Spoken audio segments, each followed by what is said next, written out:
First of all, do you miss Tim Russert? Because I do. Kristen Welker, I can't make this up. This is how it starts. And finally, I asked the president-elect about this extraordinary moment in time.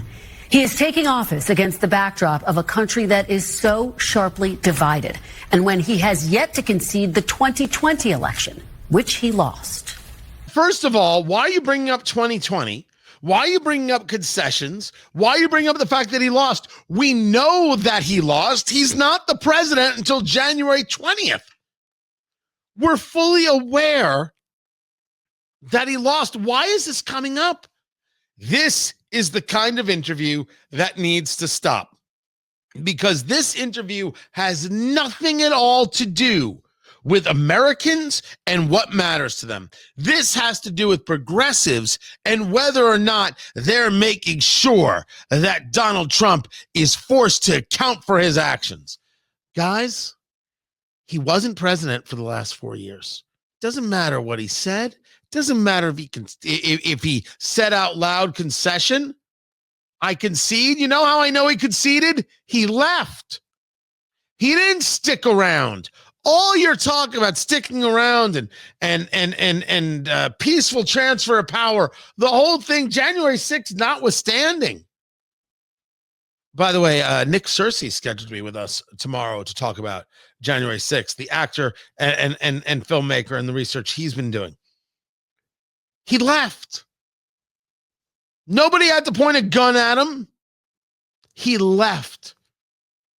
And he hasn't gone back except when invited after the election, to which Joe Biden, who referred to him as a threat to democracy and wanted to, and I quote, smack Trump in the ass, shook his hand and said, Donnie, my boy, did you see Corn Pop out there? He's a mean dude. You got to give him the old 23 skidoo treatment. They lie about everything. But why in the world would he need to concede?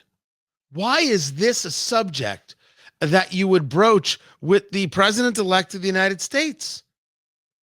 You have got Syria and Assad falling. You have the threat of Iran. You have the war between Ukraine and Russia continuing. You have fentanyl on the southern border. You have a question of whether or not we're going to see an economy that actually works. There's a tax conversation. There's a multiplicity of conversations. There are men who are trying to engage in women's sports as a way of erasing women all across the country, including in the halls of Congress. You're going to ask him about conceding an election that clearly he did because he hasn't been president for the last 4 years?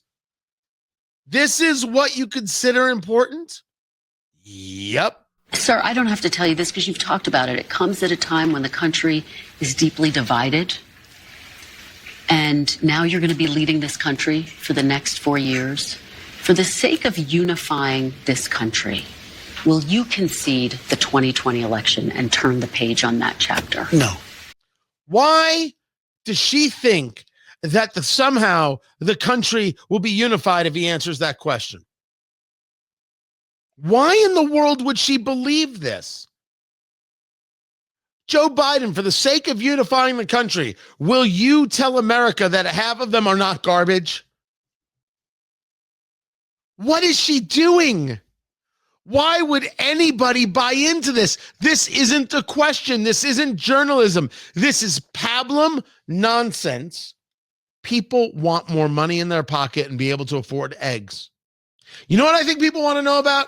Hey, Joe Biden absolutely ripped asunder the Strategic Petroleum Reserve. What's your plan to replenish it? And what's the par level? What's your plan on oil prices? How about the price of eggs? How are you going to stop the flow of fentanyl? Will you concede the 2020 election and turn the page on that chapter? No. No, why would I do that? But let me just tell you, when you say the country is deeply divided, I'm not the president. Joe Biden's the president. But you're going to be the president. Joe Biden's the president is a great answer. And then Welker's like, well, you're going to be president. No. I'm not the president. So when you say it's deeply divided, I agree.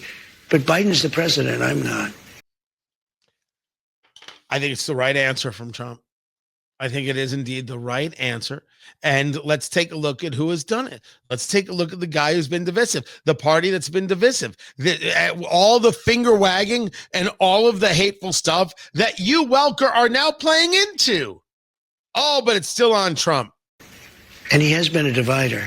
And you know where he divided it more than anything else, and it probably backfired on him, I think definitely, is weaponization. When he weaponized the Justice Department and he went after his political opponent, me, he went after his political opponent violently because he knew he couldn't beat him. And I think it really was a bad thing. And it really divided our country. It's not that he didn't handle it well. It's that, aren't we exhausted by these questions? We need better questions. We need better thoughts. We need better ideas. We need a better engagement. And NBC can't give it. They don't want to give it. Why are they still being rewarded? Now, there is a philosophy. You speak anywhere. You speak all the time. You engage this way, that way, and the other way. Of course you do. And I get the argument. I get that your job is to have a conversation. You know what? Some people haven't earned it. Donald Trump, some people haven't earned it, sir.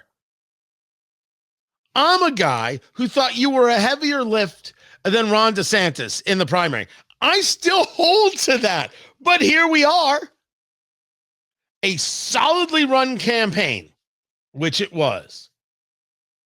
Getting over the hump of bringing in J.D. Vance to letting him get to a place of comfort where he then was able to shine. You overcoming that debate, which wasn't great, sir, wasn't the end of society, just wasn't great, to getting into a place of just having a good time and people saw it and recognizing that and being able to juxtapose it to clearly the Kamala Harris fraud. And then people realizing what a mess Tim Walz was, realizing what a mess Kamala Harris is.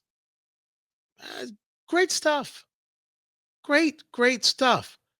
But I'm more of an honest broker and would have a stronger conversation than anybody on NBC. And what we deserve now are strong conversations. Stop humoring these people. They aren't serious. Stop wasting your time answering their questions. Answer them from people who are serious. That change has to come. I'm Tony Katz.